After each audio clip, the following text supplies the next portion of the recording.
2024 ईस्वी बीएमपी दिल से रजपुरा सोनवा माई के अंतिम श्रद्धांजलि गीत तो सोना माता के बहुत बहुत प्रलुटोनी द्वारा के भाग गाना के सुहाग में रहे तनिदा माला हो सब कार के कलाकार हमला द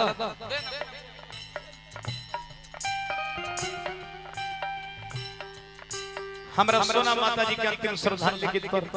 हमरा भाई कहलो भी ना दिक्कत रहेला भाई बक्सर से देखी बहुत लेदार के धरती जहां भगवान राम के शिक्षा मिलल हमरा बक्सरे के धरती से खरा खरा टार से जहां के विष्णु झमानी एक के डिपार्ट के सब कार्यरत एक के डिपार्ट में है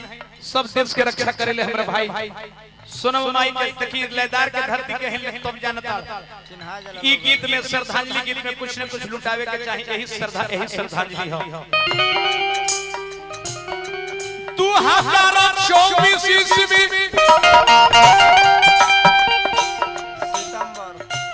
सितंबर के महीना तारीख हम नहीं सरहल गुरु कारती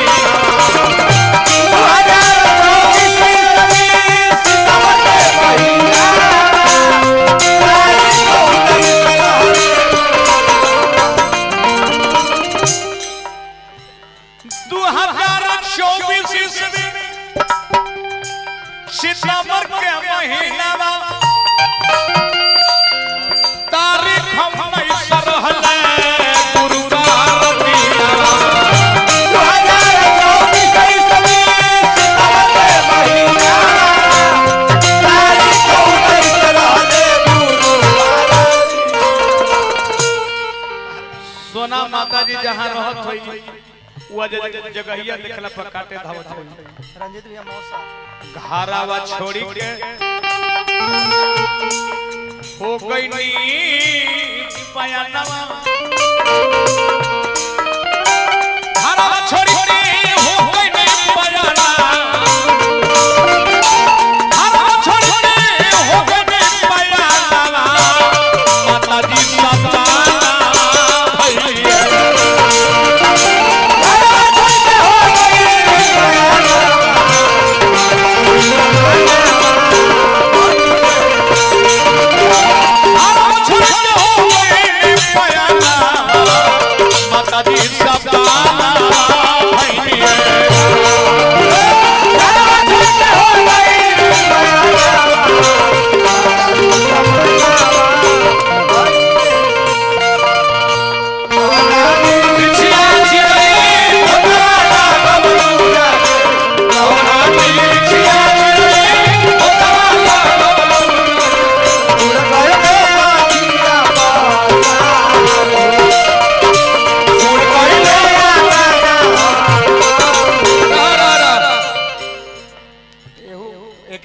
सारा लोग एक डिपार्ट के हैं रंजित भैया मौसा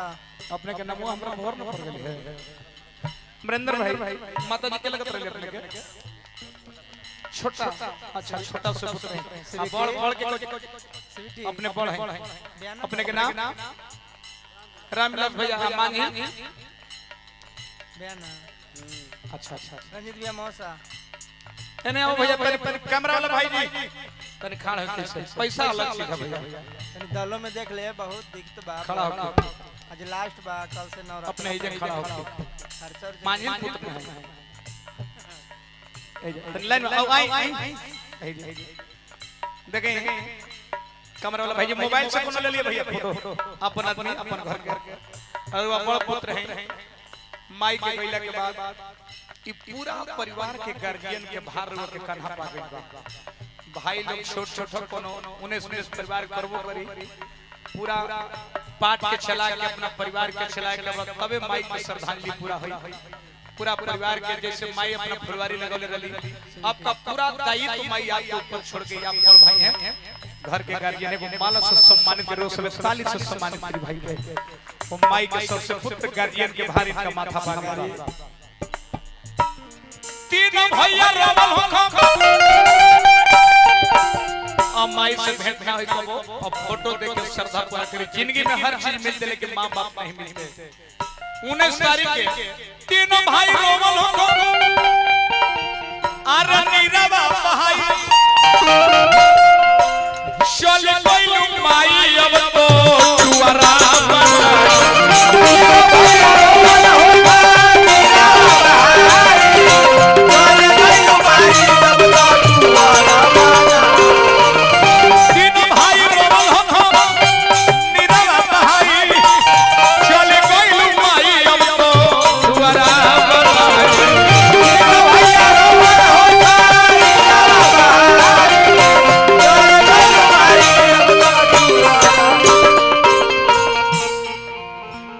अखिया में बरसल होई सवनमा अखिया से बरसल होई सवनमा अखिया से बरसल होई सवनमा माता जी सपना भइले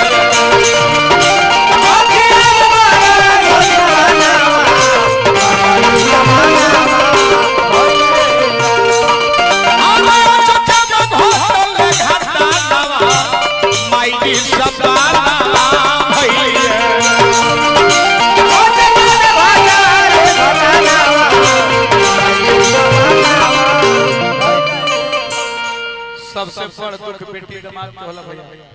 मेहमान आइल में कि उनको कुछ है ना क्यों श्रद्धांजलि गिरी पते होते सबसे बड़ दुख बेटी दामाद के जौन वस्त्र पहन ले तोने वस्त्र धावल होइलो बेटी दामाद रोमल हो खिनाती पोता अचके में उजरल दादा चिरई के कोता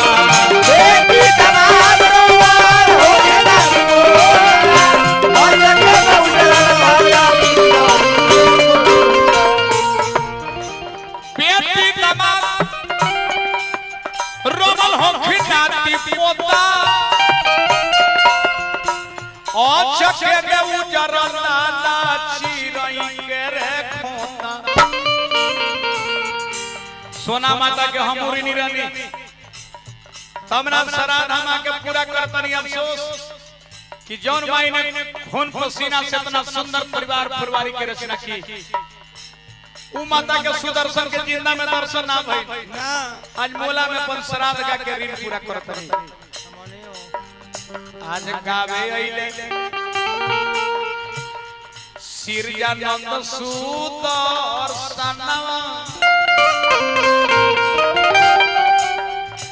गावे गावे सिरजानंद सुदर्शनवा गावे सिरजानंद सुदर्शनवा चाची जी सपनावा भइले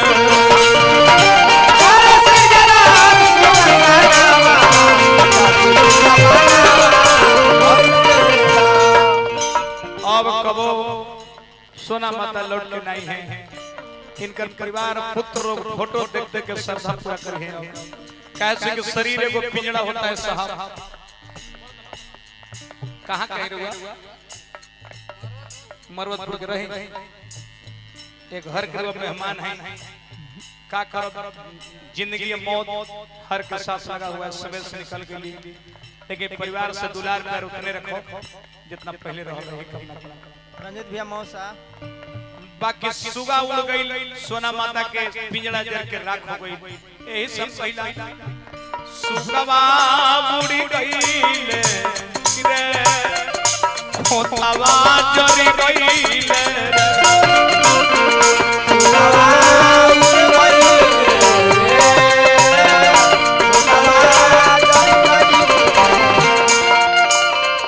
माया के नगरी है साहब जौन पुत्र माता पिता को सेवा नहीं किया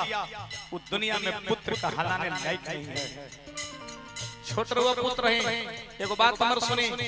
पत्थर के गाय बना ली थान बना दी बच्चा बना दी जिंदगी भर सेवा कर मुंह दूध ना दी आपका जिंदा देवता देवी माता पिता घर में है माई बाबू से बढ़ के देवी देवता दुनिया में नहीं खान जिन्होंने आपने खून पसीना से अपना आपका भूजा बना दिया वैसे माई को सेवा पुत्र नहीं करेगा तो पुत्र कहलाने लायक नहीं होगा बाकी माता जी अब लौटी नहीं है